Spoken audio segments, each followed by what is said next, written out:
Okay, so the customer got this tire plugged the other day and the plug's not holding up, so we're gonna have to change this out. So the first thing we want to do is open up our driver's side door, and then here in the center is your emergency brake. Go ahead and grab this lever here and just pull it up until it locks in position.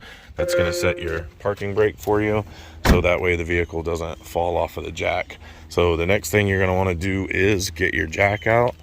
So we're going to come over here to the back passenger door and open this door up, and then lift up our seat. Underneath our seat, we're going to find, there's some other stuff in here, but here's where the jack is located at, right there under the seat. So it's held in with these Velcro straps. So just unvelcro those and then unscrew the jack.